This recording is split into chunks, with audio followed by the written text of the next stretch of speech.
to Ghana man adeshaman memo bibiara aha zeba ewiabe pram tubreka siebo wo big family radio kasa efrido embrono asode ensam awodo ayensa kan wo mantem edu ensieni hinemu no mejeber na dajer na mode ewiabe kasiyebom ensam no doso papa nemom zosafotodeti ebi wo mene dem Ghana man pehin na adodan kwekufado akasa afa agenda 111 ehun Damaranso ena orisi o man pehin da oye yero Yohani Dramani Maham orisi na atwitwe ben orisi ayede nchemo de brao man pehin na bezechi Dr. Laji Mahmud Bawomia emprempem nekase wekubwe oye e-gate ano ewo kotoka ehwimshen jinabia Kasebo ezebeti bi womenda yewra na pososi ono oya dialysis no obohwede obe yedwuma ye free dialysis treatment no obe yedwuma ye ewo konfo anoche aban ayarosabia oman peyin dada mahama bakasa fatechiman entawanta wo bia wodokro okoma asantehen na nedom no osi ono onyim hwe efa ho yede nchemu ebro asantehen no tumfo so to shey ensemble odetno nenu anjokra ebusua de bosomo Kasebo im se ye kwansan foforo mu nso da yewura oye yawdom lovo wakasa afọ manga na aba yerba aboto no ehom yamfa yenwen chansan foforo maso afọ hwa manga na yenisika ehon nsam do no so akasa da wana wa hwo nisika nyina no onche bia wansa baka wan aze Kasebo ezebeti bi wo me bi omnyine dem Yera osaya koto si hwe enya do obada wanda kopum dai abatu komisan obobo abano na wahwe nimpa obedi nkunyam ewo afi abayimu ensam no ebinike hu no ya abo ne bedaw amaze bosom dem ewiabe nankor ebusunya kase akan kasebo oye premtobre facham premtobre kasebo enamaze esem wono akin Kenya watamanka ende ewia biri zin amejedo aranyin ejata kobana dodo na from ejata koko school time was porcupine afeze jebrone na memfa nsamno ninchemu ensomo Ghana man pehin na adodan kwa ekufado ono enemprempren okasa no chem de oye agenda 111 jumeta oda bano eyada obobo oman Ghana pa na okasa no chem de agenda 111 ebinmo wa wetuma yedwene koduru ohanichemu eduason 70% a wogudu so wo bomaze no bohwa yehu edwuma a obebe na wiyi na waboa ama apomozene sametumegina brane ewo oman Ghana na okopemu ewo asante mantemu wa bra okubo ayarsabe fofuru bi anu wo ho ena okasa na orchem dem enyede wosisi ayarsabe kakao nemom wosisi bi oboboa ama apomozene sametumegina brane onfom ne bia ayarsabe no wo kwa bafado ba sabe no tum ayedwuma no obohwe na waye na waboye no ye no chem dem agenda 111 dwumedi krampo no oboboa ama pressure ahodo oda ayosabie bin mondo no wetum abofom na wa mapomozin sama atum akonyanyim afesu enimpa wo famohwe no kwa ahodo wo manga na ha no no so wetum ahwe madamenza menya no do ato de menti ena wo de meni swade hu dem obesi de me ayosabie de me ayosabie wo si oye ayasabia oyen kokoko mensin no wobeyemu 101 afeso na regional hospitals and the mountain ayasabia is son and a specialized hospitals no ebien and a psychiatric hospital so ekor ni na ayasabia obesi ede aboa oman Ghana. Of course, predictably, when I announced to the world that this is something I wanted to undertake, I was met by the naysayers. He's lying, he's a gimmick. A narrative is being developed as if his period was some golden age of Ghanaian economic development, and that therefore it is on that basis that he wants to return, to continue that golden age. And to say, but there were others who had a say. But the genesis, the idea that began the whole reflection, was something that came from him. And I think it's extremely important that Ghanaians understand this, because it tells you about the nature of this particular man. We're about to make the most consequence for supreme office in our country, so we can make an informed decision. And for me, this story about the origins of Agenda 111 is extremely pertinent. It goes to the heart of this man, and it goes to the heart of the kind of mind and personality that we need to continue the development of our country. And that is why I found it necessary to bring this story to your attention. So you have a situation whereby in education, in healthcare, and all of these Agenda 111 hospitals, they're in every part of the country. Once again, to re-emphasize the point I'm making, that there's been nothing discriminatory about anything that I have done since I've come into office. They're in every part of the country. The 16 regions of Ghana, each one of them.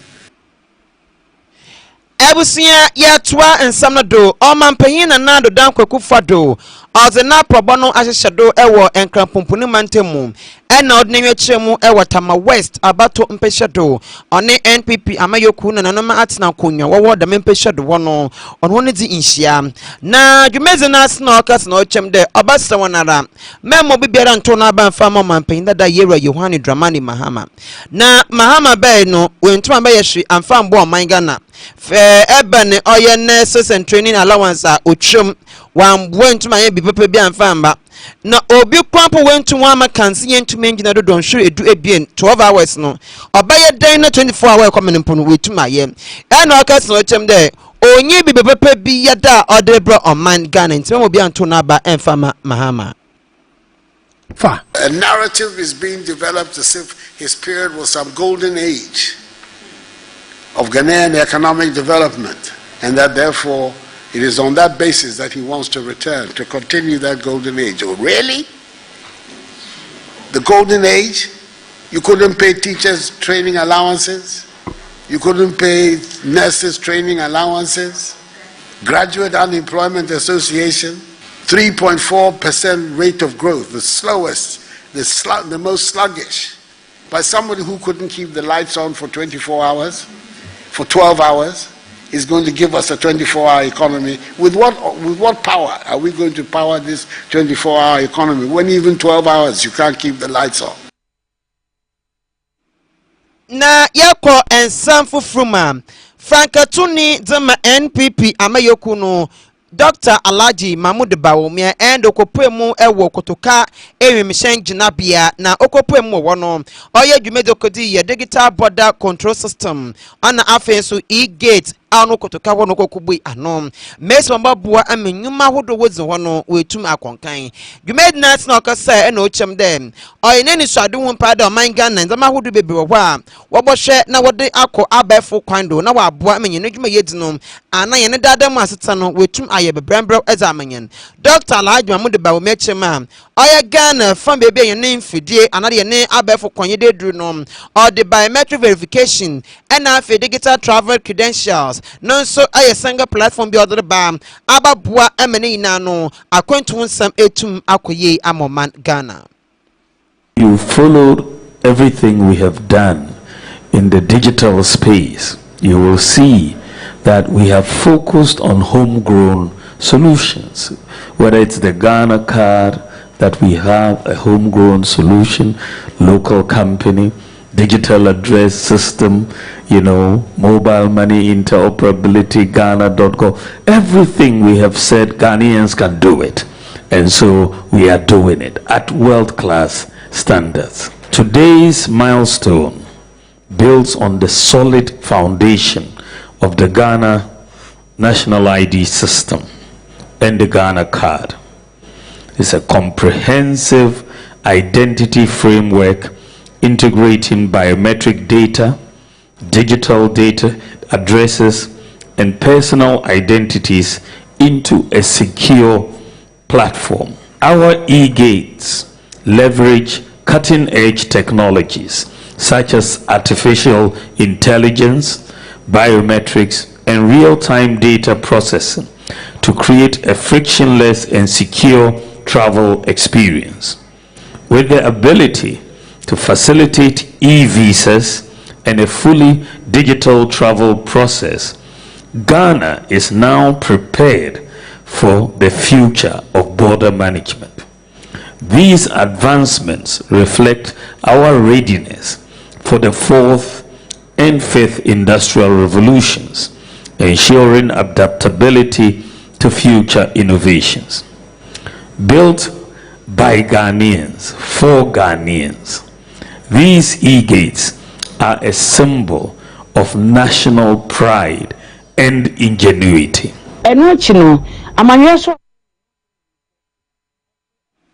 Abusua yentua Kasebo no dom.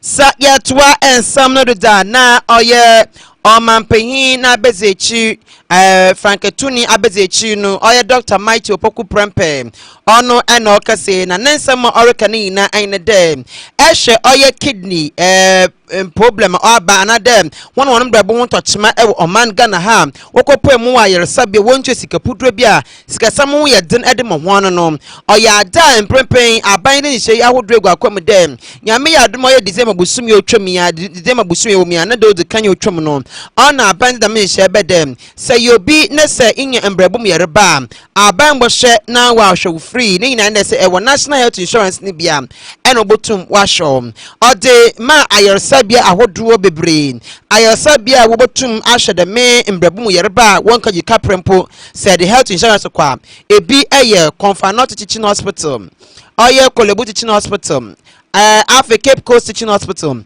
Tamale Teaching Hospital and Afe Ho Teaching Hospital where you now can won be a wabwam MND oye the make kidney treatment no otum rekodo e wada me mantem ahodro ndunsia mabwe emu na the medmedi no oya ye ne Franketuni abezechi de NPP ameyoku no Dr. Mighty Opoku Prempe okopo emu e wo konfo anoche abana yersabia e wono okopo na ochem dem obosho de me dwumedi na aban da bano obaye dwuma e wo asante mantem woye pa afesu obibia da ode health insurance baba na owo da member bum yebe no so oboshe emehun fasudi bia wombia no nensa akaneze.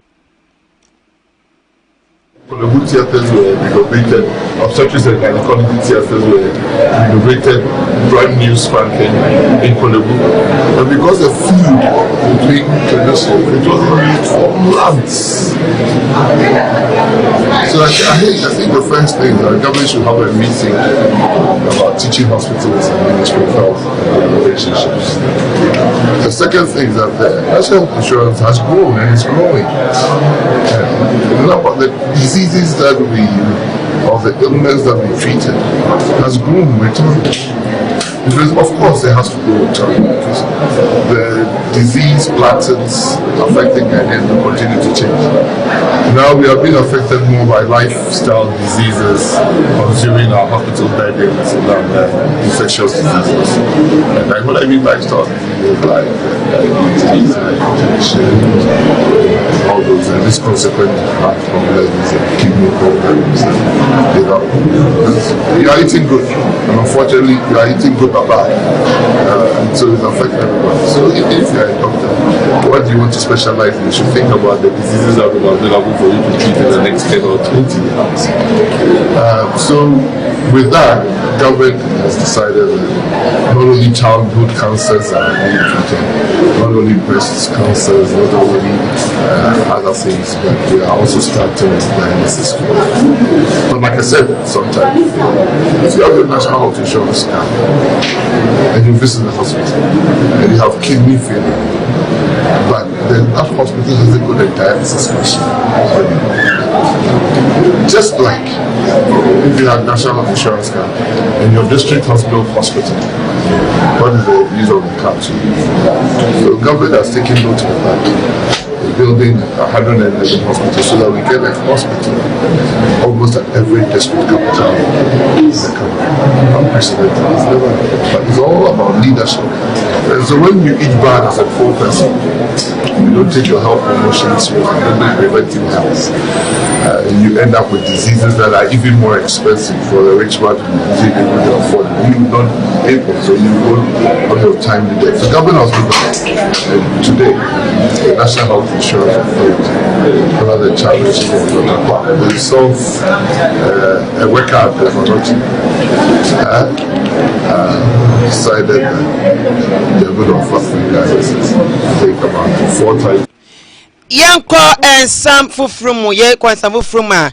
Kanema mpenyin yera Yohani Dramani Mahama ena wakasanom na nensa maru kani na ene dem ekopo mu ewo asante mantema adeshi binum waka omampe waka ye asante hene otumfu osetutu hu wotu kwan wabro okwe eyi ewo bono epoye mantemu no na adeshe wotechima wototo mboba wode bone karimo na mampenyin dada yera Yohani Dramani Mahama akasa ena ochemu dem the medjumedi no akodo no oyada onyim amafu kade onu no wakwabo abu nkofu kubi ano de wonto hye asante hen na ne dom edo asno ko biara enyim odai soro ya na wo chem de onu ena ode de me nkofu ono ne bay de won beteti another one to meba enfombo asante hen otumfu osedetu ne ka ne mum nanso ne ko biara enyim ento nyado chem de ni na ye nseme worka wode egu NDC amayokunu ehufin enyada asem ye olutwagu ne ko biara ebom enti awe binya video ni bi ewo abe fontintani dunom menge asem no ntum na asem no ko bi enyim nsem yedutugwa waboko poemu ewo asante hene otumfu osetutu autodo ebaasa no na aboa no ehwo no ko asante hene otumfu osetutu autodo ebien ne nchen ehwo no de mensam awodui odutugwa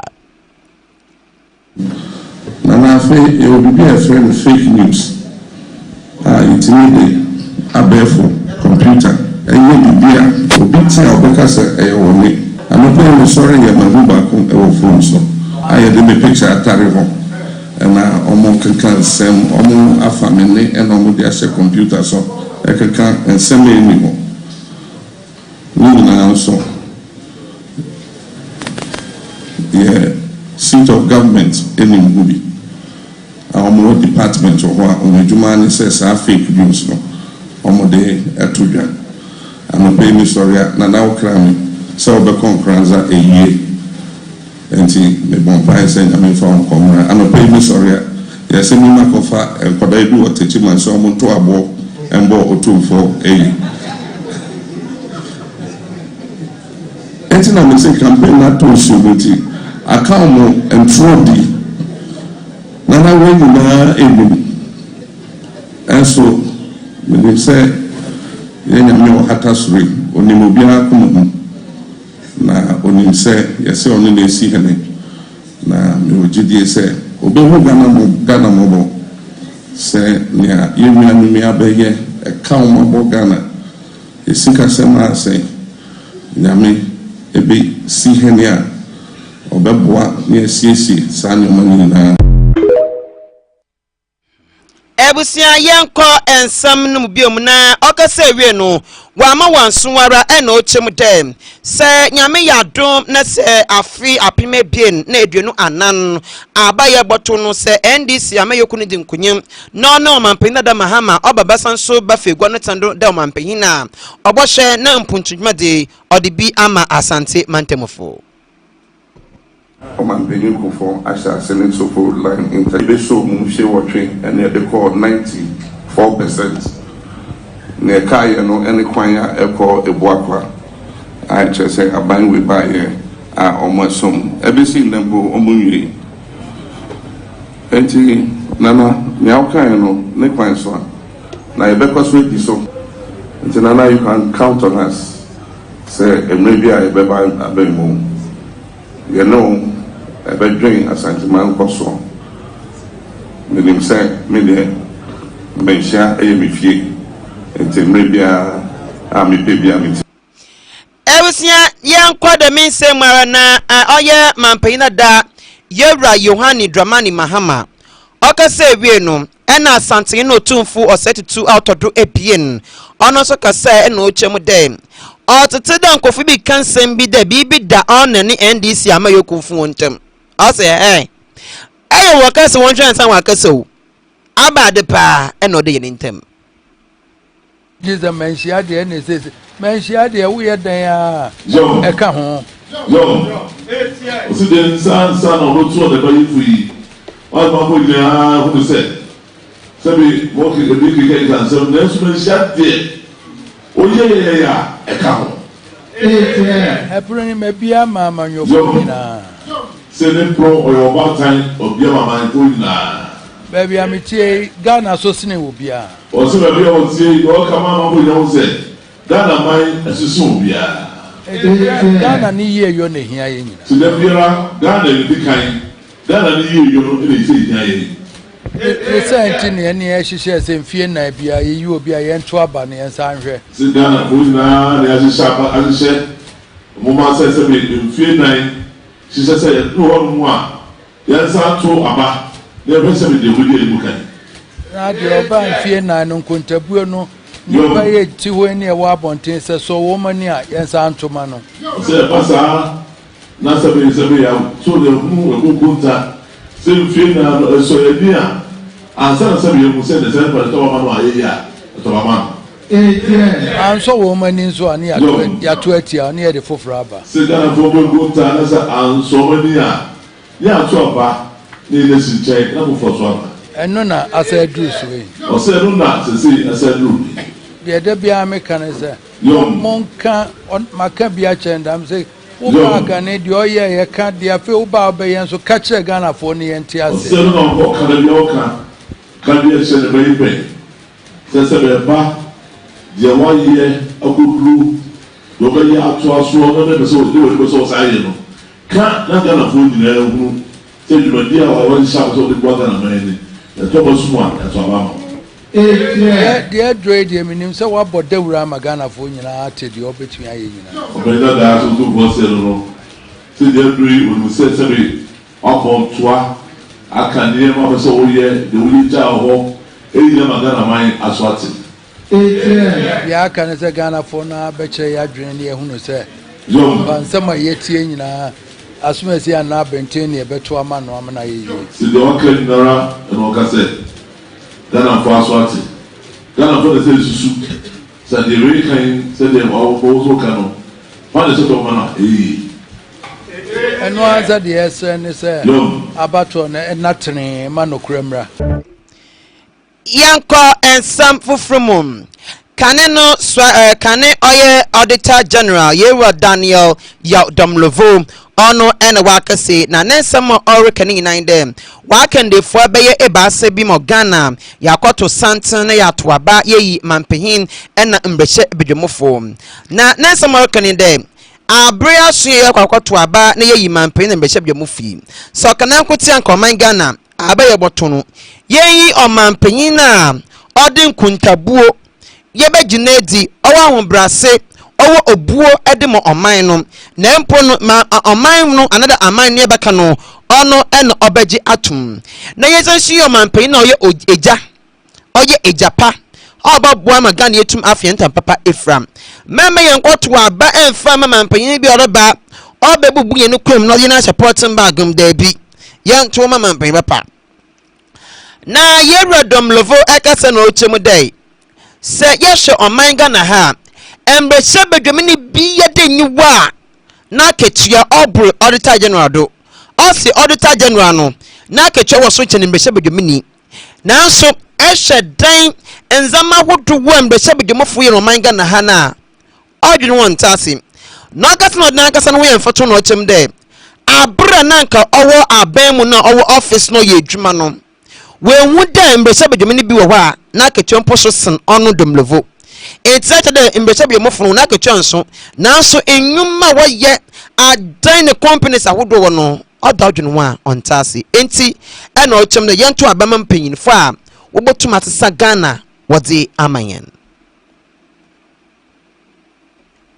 Type of leadership Ghana can transform, and as we are going to the pool or to vote on Saturday, I will entreat all of you to vote for a leader who is a father. A leader who is what? A father. Father not as in giving birth to children. It's an acronym. and I'm going to unpack it. The F stands for a leader who is fair. He gives things based upon meritocracy, not because you belong to my party or my tribe. He is fair. He rewards people who deserve to be rewarded. That is the father I'm looking for. The A is a leader who is accountable for his resources and the actions and hold himself and his followers accountable. So we need an accountable leader. The T stands for a trustworthy leader. A leader in whom we can repose our trust. Not a leader who looks into our face and tell it and later on say, so you were trusting me. He's even surprised that you believe what he said himself. That is not the type of leader we are looking at. Na obie no kas no chem dey. Ayam pagana fia won yasro pa. Adi nimpa na oti egwodo another nimpa oye panyin wo man ni mu nankasa no. Ebo na kata hye dwumedie adamudie sansoro kwado pa ewo ho. Na de nimpa nankasa no odno wa hye de me kata hye dwumedie kankan ne proye na adamudie no. Asna gaga che de nimpa de onkunte de mad no obaye den wotuma kunte de mad no. Ehu police nya nankasa achi ne ho da. Ana ehu an robber nankasa akwo bo no ho da onsi. Enti ayo hu na Ghana foka dai aban kunti katasese also ye o se no mpan funa ngaso gumna no dodo na no katasese dwumedie kankan na proye na wode na momani mu. You cannot leave the fight against corruption in the hands of the elders who are corrupt in the first place. A corrupt person will not fight himself or correct himself. So it is for us to demand accountability and call them out. So we should not relent at all and make sure that if things are not going well, we expose it. You see what happened in Kenya? The president was forced to rescind a lot of decisions. The same thing can happen in Ghana. The only prayer I have for Ghana is that we don't go violent, destroying things. But if we pour out on the street and say that, look, no government official is going to work today, we are occupying the government offices because we need this answer, the president will listen to it. Always adds insult to injury. When things are going wrong, all that they do is to do some sugarcoating for you to think that they are doing something about it. For instance, what is the fight against corruption which has been mounted by this government? Their own special prosecutor called him the president, mother serpent of corruption. The special prosecutor, the second one, came out and sang Agwanoma, that is, he is alone. So it is lip service, if anything at all. The money used in establishing organizations, they will not give us the benefit. It's also a loss. Thus, I call that fruitless and wasteful spending. So as for this government, as far as corruption is concerned. Na yanko ensamfo from ye kwansamfo from oye swafo shoman Ghana ye nisi kawon samdo. Dr.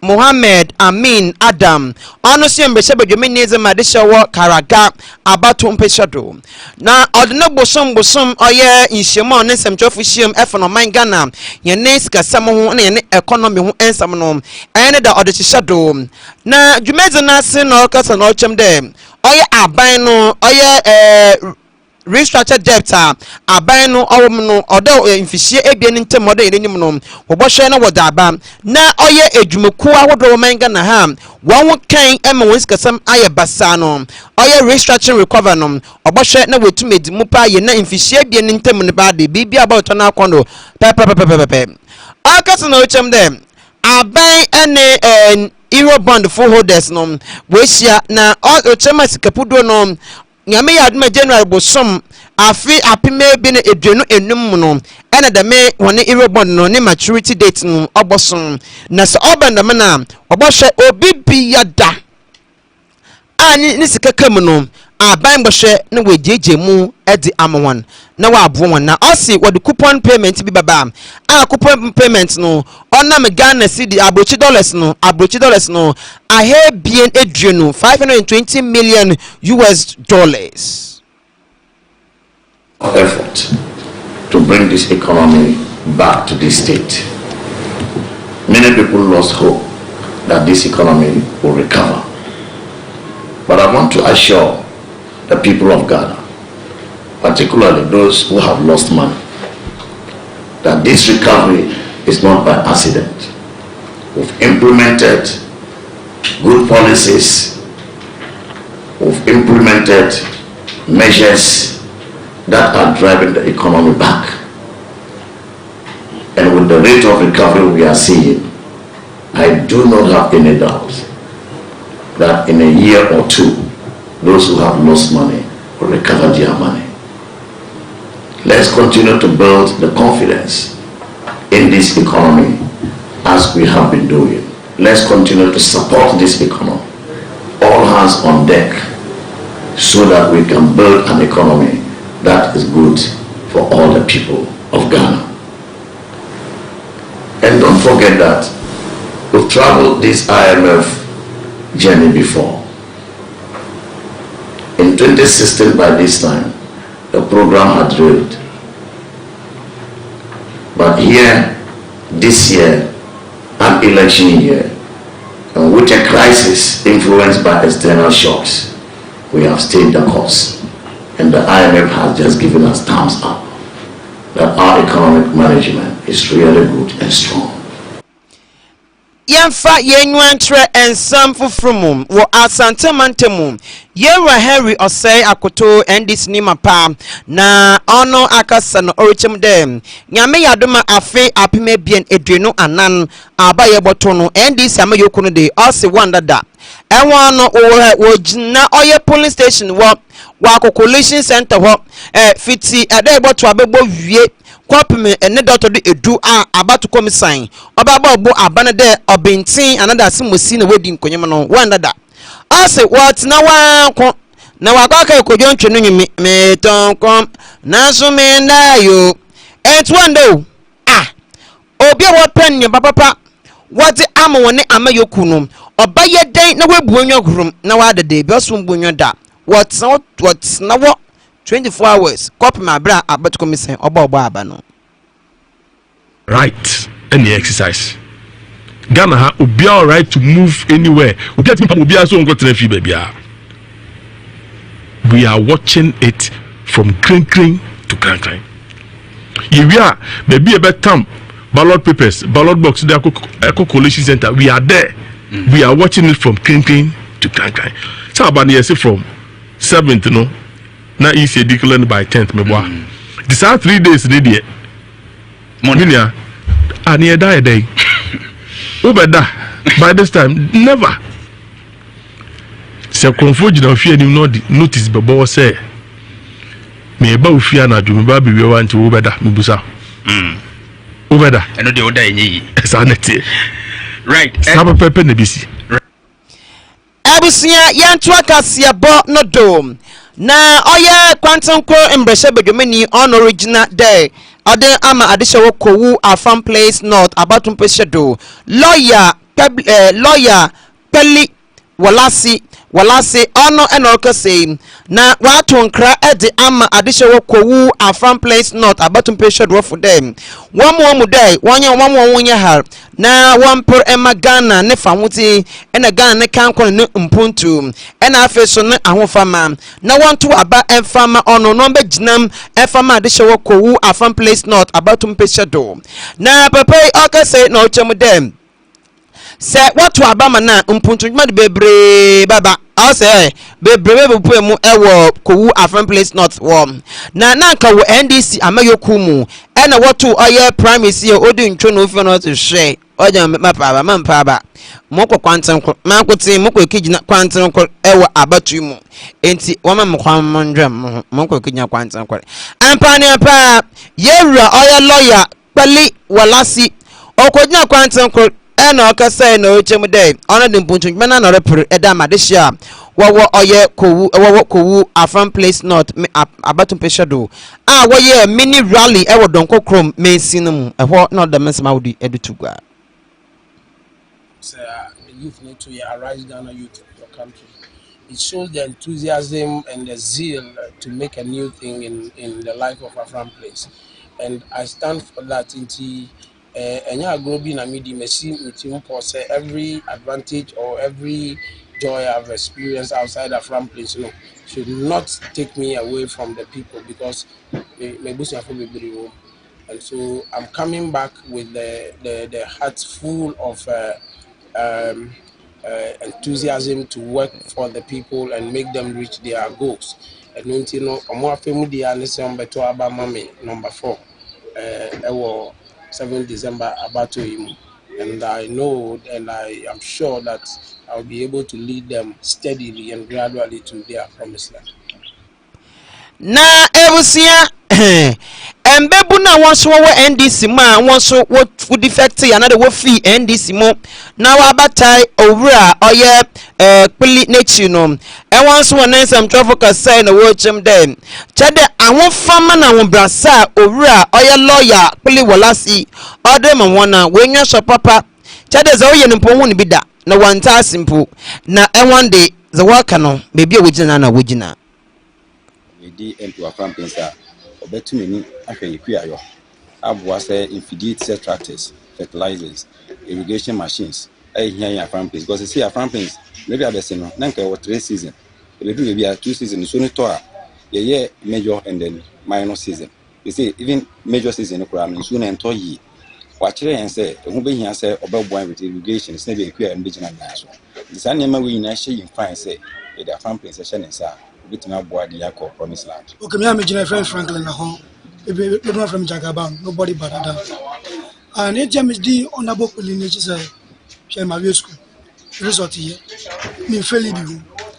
At least police service, custom, migration, army, protocol betia bana at least here MP that no betia push ya chinanzo. Yeah, no akotong. No this kind of cotton rabu. No bray ma memo. Everyone apron or their brom. So Musanto Babani on you. A K3SE and Jumabian was on top.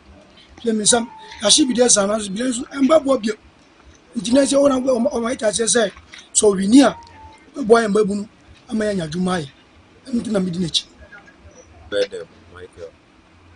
Whatever from place, I'm going to do Aqua. Then you be near the directly the car we were. Later to Gamma.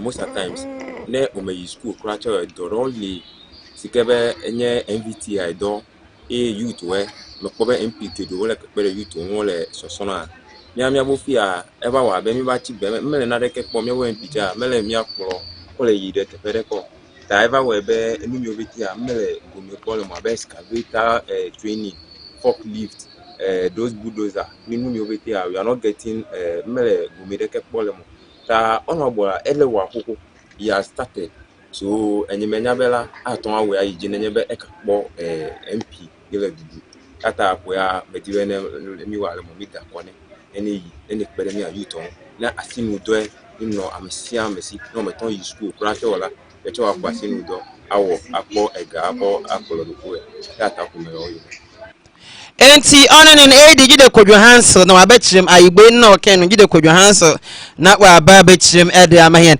ebusia yetwa Kasebo no do na yede amawa yekopemu ewo infimfini mantemu oye Elmina mechire edna ewo na mprempe yekopemu wo ho embebun asofo na anonymous na nkonyo wo no chede enwo no wato won egupado na wo dijuma soronko na oya bantoma mmofra achinim enwa na wo demedwume one day na wo srampai bo na wadin amoman Ghana nkoso pa na ye kasafa asodwi na nyame adom edom bai nsoro nso eton safra ono omu nyina bai sofo a ojina mu kasa nyame fa no so etu amanfofo pa MC nso daleti bibia ama bibia ekofan nyame hwehwe no hu se ampa nyame amane saso jumedia ne yedi no many chama na medano ya from Bishop Michael K3SE Church of God Cape Coast District the many nipa na medano na ono kase wie no wanso wo ebinum so kase ina wode wonne anodi sam to gwa efan dwumedi no ho ewo dwumedi no krodo de woma hie nyina yanka yenu humbo uzana onyankopon oche hina oma na afutufo no man na pamfo a wode bo makru nuko na tetebendo krampo no onyankopon se hina asofo no we na advices ntenye de try ye de ye nya hina wati asofo hina dwumedi na ase no de dem dwuma otide ya hye ne nse de yenye ntemase de obi a ye sofo na ji won atu de ye kristo ni biara no bombo de de ho ba hye de dwumedi mu uzan de no so osuwa ba obosuwa me hie nyina Fear Bondo, a friend evangelist to Amajudo. The Restoration Glorious Peace Church, me in an equator. Osofo Mensa Quatson, Assemblies of God Sofo. Was in Cranshe, Nenije, in a Jay Abba, a Sormbana, or Yanaso Soninimu. As a Yakodo, ya them Jimmy the man. In fact, young with the Bobwa. I am a fractionum na Bantuma na ni Juachrim na ni other communities all around the Nina. Na Yabompe de Dama Yusino, the man over, that's some Dria, Yabo Humpe, Nampuntu don Cosa, Yepedoba, Assassina, Sofijuma Wadono, or Baba. And say when you see me there, Yamesu Frano Ojiando, no moment Zamako, the way Yena saw for 9 for Washishe, a work road, you know. You must have a mohon. Music committee nchia etie funyala mizinzi na na kwa amre kwa mutolana mofrachinum ahuna ana amde mizibanu ha na amde ya kasa fa oyejumeza oyekusida na fanyezi no imeza ezifa ofan oman Ghana na mofrachin man no tofa hina amro ba mobande amde baye mfi baye anani ne started dem jumezi yene asofa ho mofrachin me asoro hina be 20 to 30 churches or ha yende kanzini bia no odi nyame ne bambo na nyame ne kana odo ziwani ono titil na mfia na maka asoro ni hina hia de utwere sa hinzi bitima o nyame ne hihye ahinzi bekwe o nyame ne timupo ja asofo no ma kama hu na yemboa impeja mofrachi man impeja nkokon sonkoro o nyame ne nim ampaso yedi dam dwuma yakro ebie ne mama afizi ezi ne sonko ye ne ze ya abato afi Jizi the midman boat mofrachi, Mansan de Kan, a man Ghana. As a caca, and when the Asomajune in I sent any baby alcohol. Saint in Eroko, Sebusel, or how banana and Tokotogo Bibisia. I require a bat and so bargain. No bacon, who couldn't come. Yaman, you are who will be over buffer, and will be who couldn't buffer, and will be my buffer, and will be over buffer. No, no, I him for now, Sophia Mofrachi Mas Asudu. Yes, he generated the Mazi and Pity Buhubi. Timon Lodi, easy man, Mofrachi, man, a Ghana money in a. Obi aten ho asere ado fa na asomje ado hia jenya yi generate ya praso nti power is them dwuma na titi ne de ya dwene mo fama wor ba ho ne da achi senti na me na wo yehu bi na mo fa so be de no hu bi ora ya praso dwe mo hon mama na kanko na mani ni mo nyame na osi hin ti me nyame de ba me hin bia no ehina ya ko ne yinsom efere mpeja Ghana man me nim nyam hye ombra Ghana ti kakra American de ehina ya praso dwe mo man Ghana you be the bimba or Ghana and we the first, and ye biara. Mamma do a queer now so dear. Mendus ne quato waba. Nature from Bible teacher and Yaminala, you can for Papa Mahan, Namina Winala, on fast of Jim Ramina Wina. Kakramatum Namakan. Abusua NTA and Fremantle Elmina. Yamqa are prosifo one akache waden some chofon krate abapowder. And some work in there Ghana are prosifo wayin shemu afa. Enimpa edwa watwe awotwe ehom na nina eye metro mass transit buses wo convey na de wa fede me enimpa edwa watwe a wo fi Betchihima a no ben asaren so ewo etifi wo fi oye atoye etifi mantemu ene de benade ene de monkrofii woteche wan na wo ye edwa watwe 88 na watch one a process for by manze de wori enhwemu afadame dwumedi no hom na wonya no ntie de a brenti be fa no same a ono owo enkankrodum ha ena otete da menkrofo de one bay abambofo wo abaye babotuimu wo atoye etifi mantemu meche western north na wo finkan krodwe mahan wotete wona obaye abambofo na wakogbo oye western north oye abato eboto no police stations ahodo no mpehiedo ahodo no en wo kwakogbo ho ban wo fi baby eto them adentan oyarefa ena madina one the me security the me nimpe edwa watwa watwi wo fia won ko eko de me ewukasam ewo atoye etifi mantemu enti prempen approachful chairman the me nimpe wa chichiri won nyina no wogu won kokuma woro boa menhwe morokodo ena won so bo moze ne pade oye owura same no wenyo di n'echiri pa worehwe bebe wakataw anane bebe kokusuma na wa kire azekronti na sentira wetum atete enimpa edwa wotwe awotwe dem wamba bambofo na wamba mabobo oye atoye etifi mantemu mpehie binim wondo no wamba womban wabra aprosifo na asrafo edumuku wo amona de wo hye abanase enti eyan krataye ofi Ghana yane aprosifo won asonye aba worobo dame amanzia no aha ena embrebe makwan mamede Premto Brekasiye bo ewia Brekasiye no medi ebesi amo asadan kwama big